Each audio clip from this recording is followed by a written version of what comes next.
Good morning, everybody. It's a beautiful morning. Well, here in Montreal, it's a special morning. We got an April snow. There must be some kind of mystical reason for it. I was actually supposed to be in State College, Pennsylvania today. I was going to be doing this class from the airport. My flight was canceled, and so were just about every other flight. So it's a rare moment, but there was absolutely no way I could fly. I was thinking of driving last night, but then the visibility became a little insane, and so we turned around, and so no driving either. And so Hashem had a plan for me to be here with you, not from an airport, but just being able to spend this beautiful morning together as we usually do. And so often in our lives, we make plans and the plans don't go the way we wanted to, and we get frustrated and we get upset, and we even, for those of us who are believers, we even start blaming God for those plans when we're just a blip in the blaze of the Milky Way. We don't realize that there's an entire world and universe out there, and there's a reason for everything. And there's a reason why, for whatever reason, I was supposed to be in State College, Pennsylvania, and now I'm going to be staying here in Montreal. And as I may never know, and sometimes I may find out.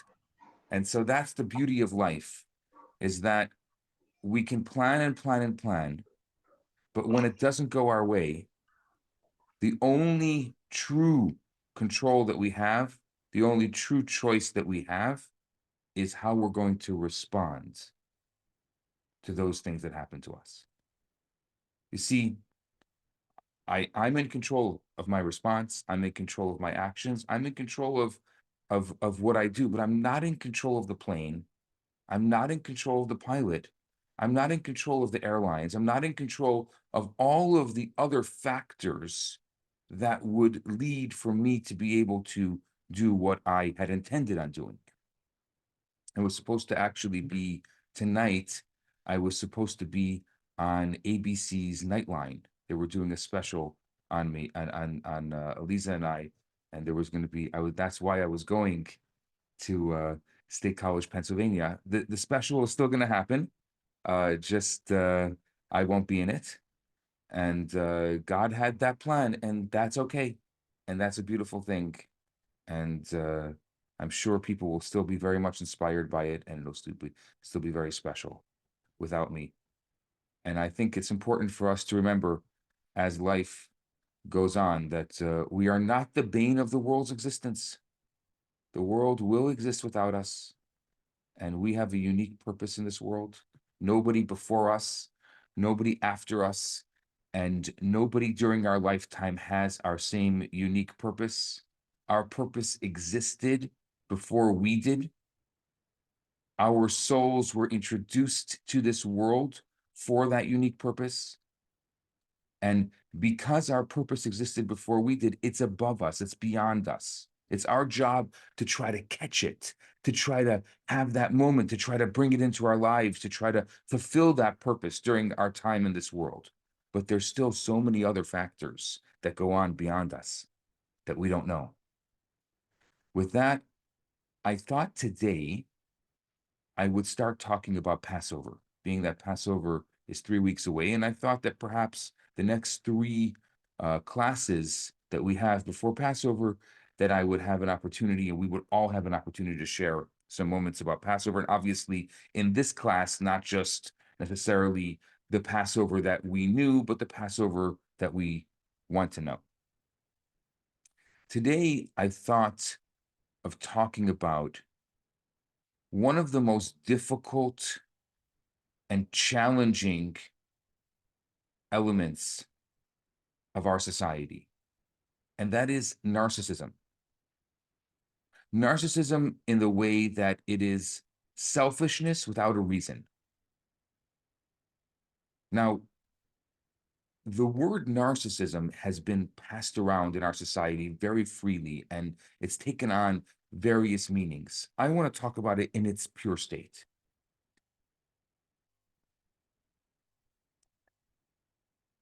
Think about Pharaoh. If you look at the Passover story, the the main character of the Passover story, we're going to have to say, is Moses. But the nemesis, the antagonist of the Passover story, is Pharaoh. Who is this Pharaoh? He turned himself into a deity to the point where the Midrash says that he would relieve himself in the middle of the night because deities don't go to the bathroom. He had literally put on this persona for the world to turn himself into something that he wasn't. Now, let's fast forward in the Passover story to the Pharaoh after the plagues. He stubbornly endures the blood, the frogs, the lice, the wild beasts, the epidemic, the boils. And something happens. Remember that he's been enslaving the Hebrews. This is the first time in history that a nation was enslaved by another nation, that a peoples were enslaved by another peoples. And that's why every people that had been enslaved since, all the way to Martin Luther King, who I believe um, something right around now, he made the great I Had a Dream speech and quoted this exact story because every people since then that had been enslaved looked at this because we proved to the world that you could be enslaved and freed in a single generation. So let's take a look at this Pharaoh who now went through 7 plagues. And all of a sudden, we see a little bit of humanity in the Bible. We see a concession. He says, "This time I have sinned. God is the righteous one, and I and my people are the wicked ones." Now, he changes his mind later. But what about the plague of locusts? Specifically, got Pharaoh to experience, I'll say briefly, this moment of clarity. What is it about? It was about hail. What was it about hail? It was before locusts, after hail. What happened with the hail that got Pharaoh to almost have a sobering moment? Now, according to the Midrash, it was no ordinary hail. It says that there were fire flaming within the hail. Rashi describes this. Rashi's the foremost biblical commentator. He describes this as a miracle within a miracle because the fire and the ice in the hail were able to coexist. Now, if fire and ice and the hail are able to coexist, I think that begs another question. Why was a double miracle necessary? We know, because we've studied together, that miracles are not just arbitrary. Miracles happen for a purpose, for a reason. So what's the meaning of a double miracle? When we meet someone who completely lacks empathy, what does that mean? A person who has zero capacity to feel what others are feeling. We might think that this is because they feel nothing at all. We may think of them as cold or heartless. But the truth is that the narcissist is capable of feeling things extremely intensely. His or her own needs are felt extremely intensely. The narcissist has a heart. It's just that it's only focused on himself.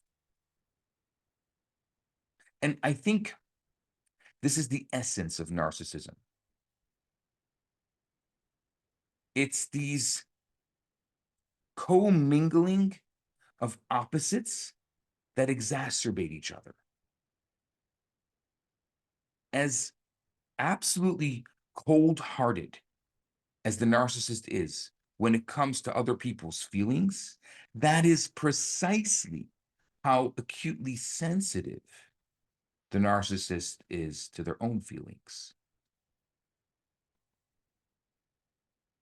I mean, heaven help, heaven help the person who ever dares to slight the narcissist in any way. Even the most minor insult will be taken as a declaration of all-out war and justifying the cruelest and most devastating response. I'm sure you know people like this. But the narcissist doesn't feel cruel. The narcissist, funny enough, actually feels like a victim. Because when the narcissist stabs you with a sword, he doesn't even think it's a paper cut. And when the narcissist gets a paper cut, he believes he's being stabbed with a sword.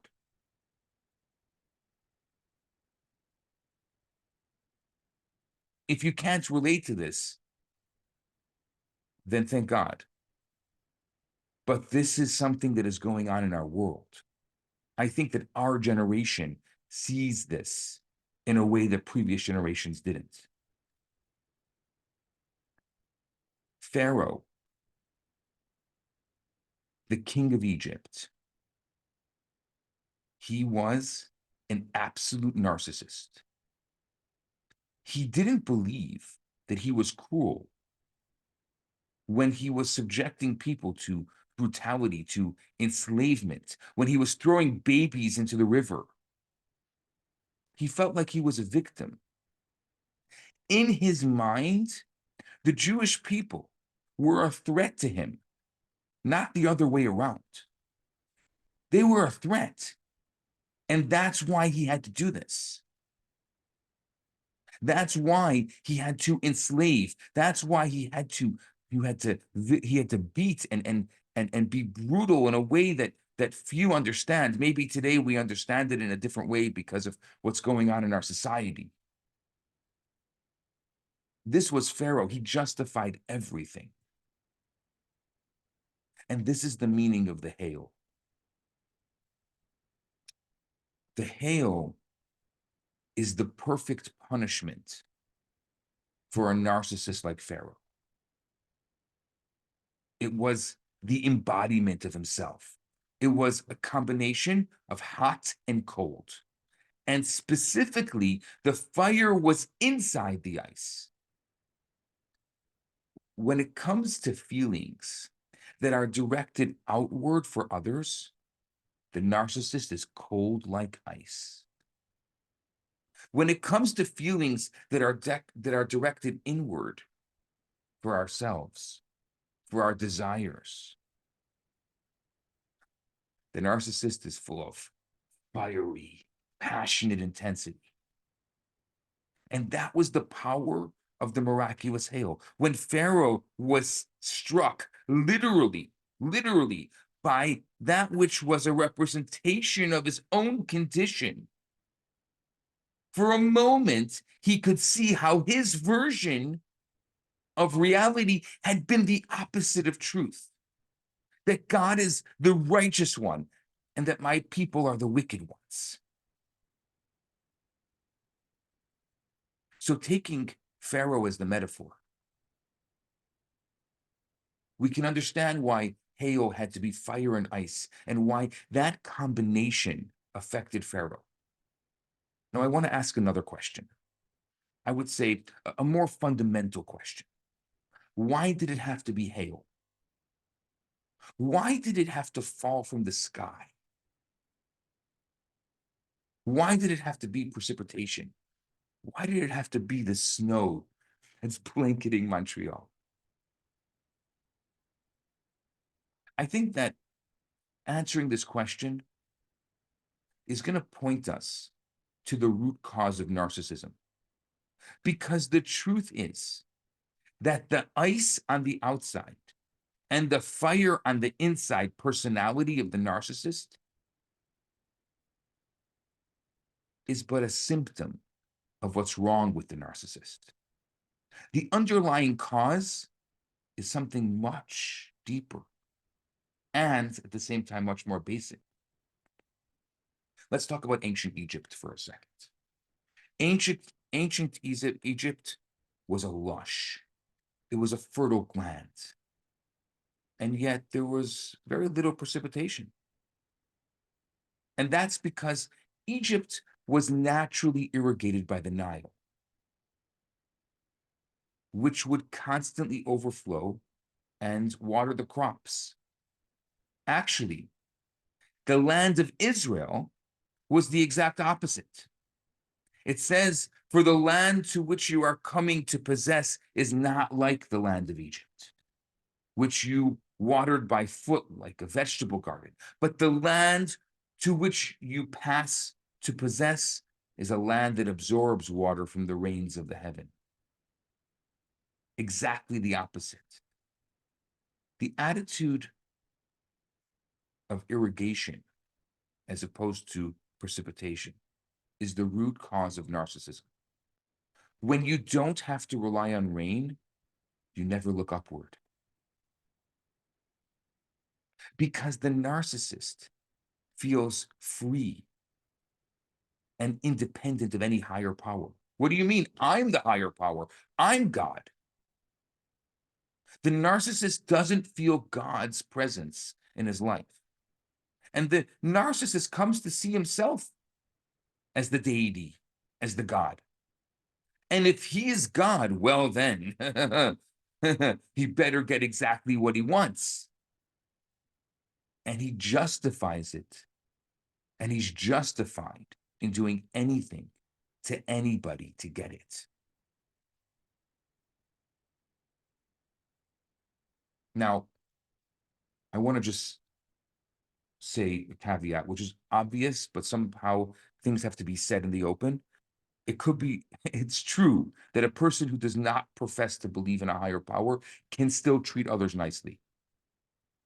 But someone who sees themselves as the higher power will feel justified to treat others most cruelly and mercilessly, like terrible.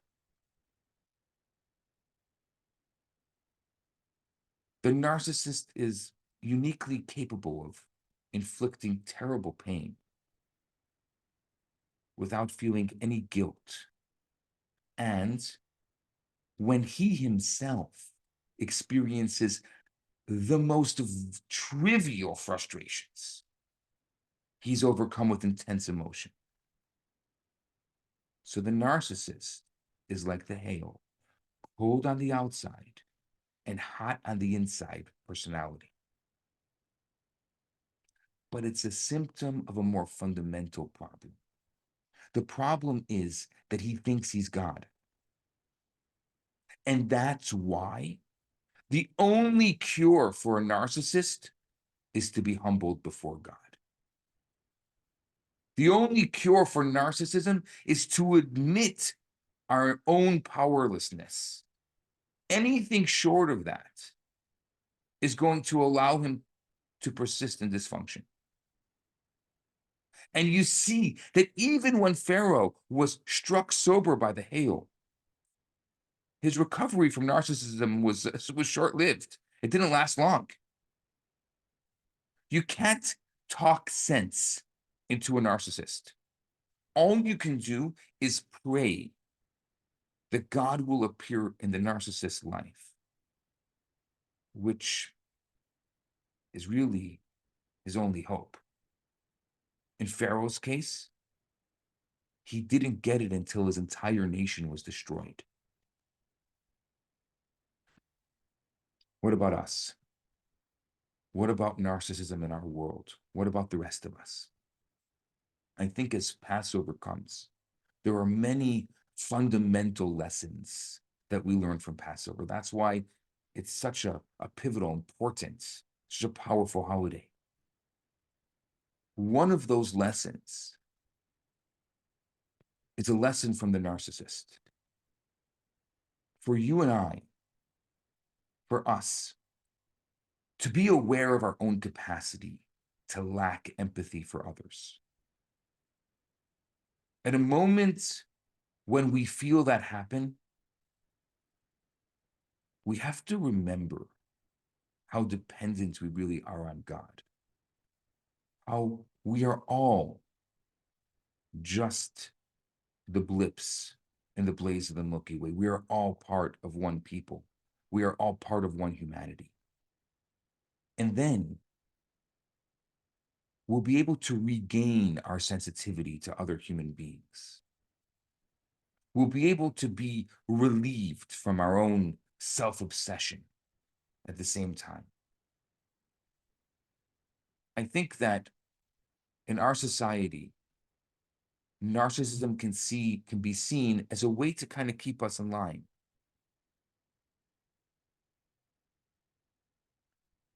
As many of you know, one of a very special place for me is going to New York, to Queens, to the resting place of the Rebbe. A number of years ago, I asked a mentor of mine, a rabbi. I asked him, how do you stay in the straight and narrow? You know, being a rabbi in any place of leadership, it could get to your head. And he smiled at me and he said, "Where's your happy place? Where's your place that you go when you need to find purpose and meaning and you need to get in the straight and narrow?" And I said, I like to go to the resting place of the Rebbe and I pray there. So he said, if the moment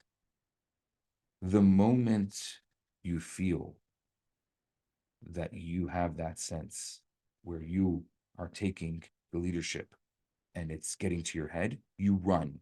You don't ask questions. You run as fast as you can. And I feel very grateful that I live a 6-hour drive or an hour and a half plane ride from that place, and that we live in a time where we could just go and run. But last week, you may have saw this post. I posted it on my social media. A couple came to my door and they handed me their wedding invitation. And I opened it up and I took a look at it and I said to them, "This is just mine, right? You made this special for me." They said, "Oh no, this is every invitation." It said on the top of the invitation, "With gratitude to God and Rabbi Yisrael Bernath, you are cordially invited to our wedding," you know, et cetera, the names. That went right to my head in a way, right to my head. And you know what I did? I literally, after they left, I got online, I made myself a ticket to Queens, to New York, landed in JFK. I was there for 6 hours and came back because that's what I was told, and it worked. And I think that there are moments in our lives that it's so easy. I mean, never did I imagine in a million years that my name would be attributed right next to God. And that's the Pharaoh complex that we have. Somebody would say, well, that was a great way to honor. Yes, from their perspective, that was a beautiful way to honor me for setting them up. I set them up on a blind date. And mentoring them through the process and leading them to this beautiful point in their life. But I'm just the messenger. I'm just the conduit. They would have met. God would have found a way for them to meet because that was their destiny. It just so happened to be that I was the lucky one that was chosen to facilitate it. Does that mean that I'm God and belong on the same line as God? On the contrary, this is a time that I can be humble enough to realize that the universe is great. You have plans You think you're supposed to be in State College, Pennsylvania right now. You want to be on ABC Nightline and the whole country can see you. Well, God has a different plan. And if so often narcissism could get to our head. And I had a moment last night. I'm like, I'm missing this opportunity to be able to be seen by the whole world. And then the other voice in my head says, shut up. You're just the conduit. You're just the messenger. If God wanted that to happen, God will make it happen. But that's not what God wants right now. It will still happen. You just weren't chosen to be the messenger at this moment. And that's okay. And that's the Moses. The antithesis to the Pharaoh is the Moses. Who's the Moses? The Moses, when God says, go, Moses says, who are you talking to? Me? No, no, no, not me. I can't speak. I'm a nobody. I can't do it. And God says, no, no, no, I've chosen you. No, no, no, no. Just choose someone else. Not me. And Moses is considered in our book the greatest leader that ever existed because his entire life, not just the beginning, when he said, no, not me, he said, God, I will do what you want me to do, but I just want you to know if someone else was doing this, they'd be doing a better job. I'm doing this because you asked me to. I'm doing this because for some crazy reason, I'm the chosen one, but somebody else could be doing better than me. Somebody else could be doing this job better. There's false humility. False humility is, oh, no, no, no. I'm too humble for this. That's false humility. I can't do that. That was Moses' first moment. It wasn't false humility. It was just this like, I can't do it. But then Moses, the real humility is he stepped up to the plate. There's no question. He spent his entire life in the service of others to the detriment of himself, of his family, of his children. He didn't see his children for most of their life. He really answered the call. But every single day, he said, I will do the job because I was asked to. But if someone else was doing this, they'd be doing a better job. And so I think there's two forms of leadership. And this is the lesson from the Passover story. There's the Pharaoh, the narcissist, who it's all about me, everything's about me. It's not even about you. You just happen to be part of the story. So good for you. And if it benefits you, it's a byproduct. But it's really all about me. And that's why I could kill and murder and steal and beat people up, because it's about me. And I'm the victim here. That's the narcissist. That's the Pharaoh. And then there's the exact opposite. There's nothing to do with me. Absolutely nothing to do with me. My purpose existed before I came into this world. My soul was introduced to fulfill that purpose. No one before me, no one after me, and no one during my lifetime has the same unique purpose as I. Lowercase I.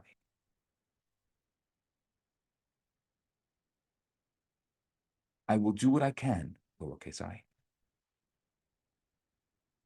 I will stand up to the challenge, lowercase I. Everything that is necessary to be the conduit, to be the messenger, stand up to it. But if someone else had this job, they'd be doing it better. Constantly getting our job done humbly, with humility,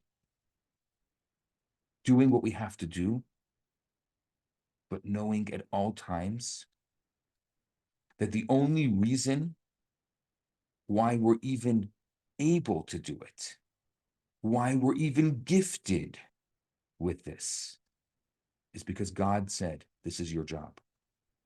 I need you. There's nobody else in the world who can do it but you. And if there's someone else in the world that can do it, and it's not your time right now to do it, I'll let you know. I'll make a snowstorm in April. I'll make sure every plane is grounded. I'll make sure there's zero visibility. You want to make sure, because look, in the beginning, I understand you want to get there. I, God, capital I, God, will make sure that you know at all times where you have to be. And that's our job. Our job is to look around, to see the world in technicolor, to see the beauty around us, to be able to notice the God in this moment. Because God, because of Tzimtzum, because of the separation, God is not realized and noticed that easily in our world. So we have to work to notice God. And at all times, to remember what is our place, who are we, that we do have a purpose. And when we have those moments where we're feeling down and life is getting to us, then we can look, that's the time we look at God and say, oh, wait, ego, you're feeling down right now? God gave me a purpose. It's unique. Nobody else can do it. Only I can do it. Middle case I. Only I can do it. And this is the story of a beautiful lesson from Passover. With that, let us go to questions. For those of you who are going to be listening to this afterwards, you're welcome to join us live so that we can have this discussion together. So you're going to miss this next part of the discussion. But we wish you all, on behalf of all of us, I wish you a beautiful and wonderful day.